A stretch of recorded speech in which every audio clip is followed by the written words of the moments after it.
Okay, good evening, everyone, and welcome to Beautiful Day. And it's a beautiful thing that we are here. And tonight we're going to start a very beautiful and new conversation to be able to accomplish something tangible. And over time, we've been having conversations around how we can get better in sales, how we can improve the things we do. And part of our journey is to ensure that we help our people get better at the things they do, which is why tonight we're going to be looking at a very interesting topic that we've been looking at over time. That is the real estate sales process, practical guide for professionals. I believe you can hear me. A practical guide for professionals. So we just proceed from there. Now, when we say real estate, a lot of people come into this industry, they don't know how to sell, they don't know what to sell, they don't even know how to go about it, and they keep wondering, how can I get these things done? How can I move from where I am to where I want to be? I've not made my first sale. How do I get to make the first sale? What and what do I need to do to ensure that I make the first sale? Now, these are part of the concerns a lot of people have, and they keep wondering, how am I going to get these things done? And so tonight we're looking at how we can run through a few of these things and see the best way we can get good results. Sales in real estate is not the same sales in every other place. In real estate, we're dealing with high ticket volumes.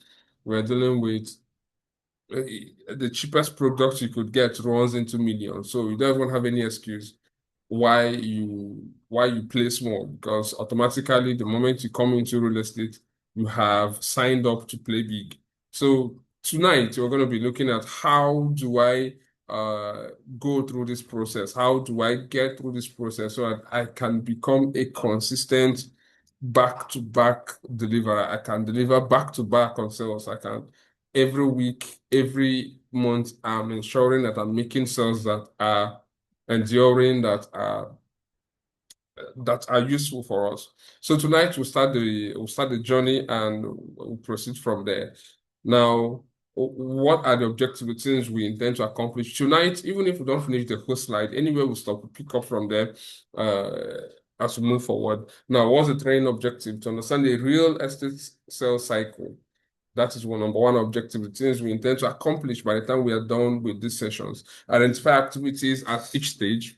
That is what and what that needs to be done at each stage, because in sales, in real estate, it's stage by stage. Every stage of the sale has what needs to be done. You don't just work randomly. You don't carry what you're supposed to do in the beginning, go and do in the middle, and expect to get something different. No, you improve client engagement. By the time we are done with this course, you'll be able to know how to improve client engagement and conversion. You'll be able to know how to apply professional closing techniques. There are some things we do and we think that we are doing fine and all that, but then you're wondering, why am I not closing this deal? Why is this thing not happening? Why am I not getting this result? Is because we are not closing properly. So in this course, in fact, I'm going to do a particular course on closing.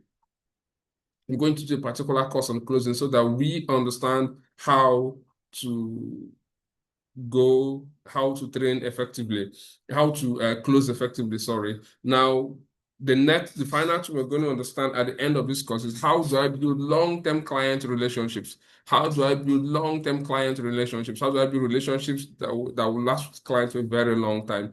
Now, these are the things, by the time we are done with these sessions, we should be able to run and accomplish tangible results. So we'll just get going immediately. What is the real estate sales process? It's a structured system, a sequence of activities used by realtors to convert prospects into property buyers. It involves prospecting, engagement, presenting, negotiating, and closing. It transforms leads into long-term clients. Now, like I told you earlier, it's not just a fluke, it doesn't just happen. Part of the things we've tried to do over time is to document our processes at Clear Horizons. Part of the things we do is that we document all our processes. Look at where we started, look at where we are, look at how far we've been able to come. These are the things we document to help us get better, help us improve on the things that we are supposed to do. And that process is the things that we have documented for you that we intend to put you through in this session.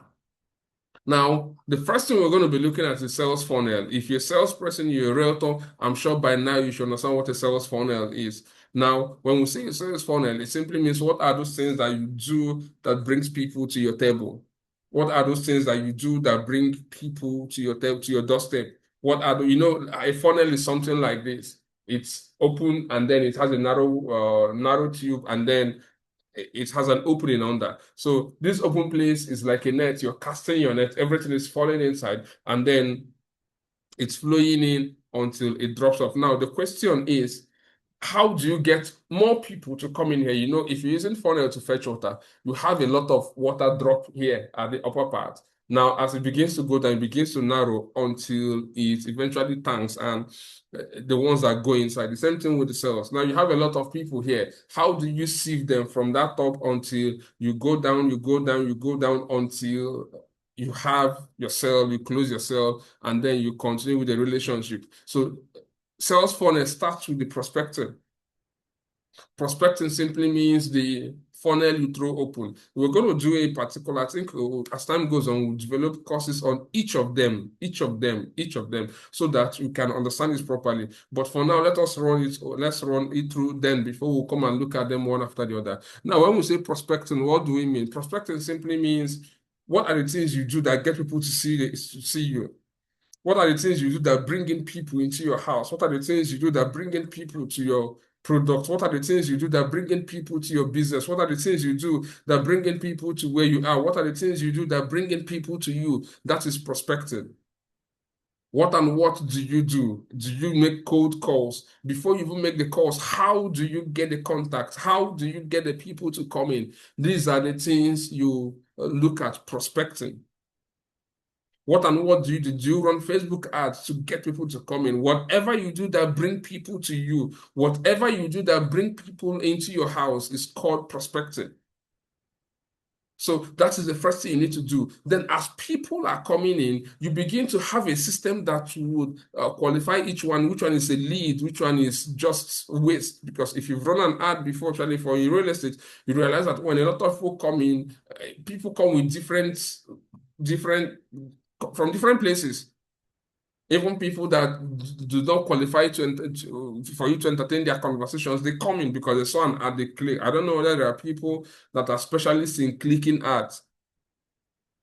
Now, it is from prospecting you now begin to sieve out those who are not qualified. That is when we come to lead qualification. You now begin to select those who are qualified, those who fit the bill to be in the process, those who fit the bill to even begin to consider.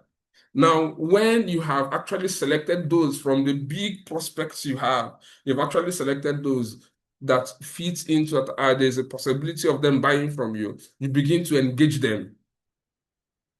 Now, remember, we're looking at the sales funnel. You begin to engage them. As you're engaging them, in the course of engaging, you begin to say, okay, look at what this person needs. Look at what could work for this person. Look at where this person is going to. Look at the things we can do. Look at the options we have. By the time you do this client engagement, you help know, okay, who and who is ready now. Who and who could I be looking at in the next 3-4 years? Who and who could I be looking at in the next 4-5-6 years? Who and who could I be looking at in the next immediately? By the time you've been able to sieve them during client engagement, it now gets to the next place, which is property presentation. No matter what you do, try to get people to see your site. In fact, I tell people in real estate, site inspection is very important. It's just like going to buy a product and you don't see it. Nobody can buy a product, not talk of real estate, without seeing it. So site inspection is very important. Property presentation. If not physical, you can do virtual. You can do video call with the person. You can present videos of the property. Anything you have to do to make the property available for the people. You do that. That is property presentation. As you finish presenting it, then you now settle down and start the conversation with the people. Now, people will bring up objections. People will bring out, this one is happening, I'm not ready now, the money is not available, this land is not good, this property is in a swampy area. People bring various objections. Now it's left for you to settle down and begin to find the objections, how to overcome them. how to overcome all the objections that each person is going to bring. It's not left for you to begin to find a way to overcome all the objections that will come your way. While you're overcoming all the objections, by the time you are done with overcoming their fears and their concerns, you now settle down and begin to negotiate. You negotiate the price, you negotiate the terms of payment. Are they doing payment? Are they doing outright payment? What's the payment plan? Is the person's money complete, or will you have to wait for a while before the money comes in complete? You factor in all these things. Once you are done with that, before you know, you now get to the next point, which is the closing. At the closing is where the person makes payment to sign all the necessary papers, do all the necessary documentations, and the deal is closed. And then you hand over the person's documents, you hand over the person's, in fact, you even do allocation. That is where the closing happens. After the person has made payment, you do all the documentations and you do allocation, and then that ends the matter. But people who are real salespeople, who are good realtors, what do they do? What do they do? They move to after sales relationship. So in our next conversations, we are going to continue our conversations from here. For now, we're going to end this class here, and thank you for being part of this. We're going to start with prospecting in the next conversation, and we'll pick it up from there. Thank you very much, and do have a lovely evening. See you in the next one.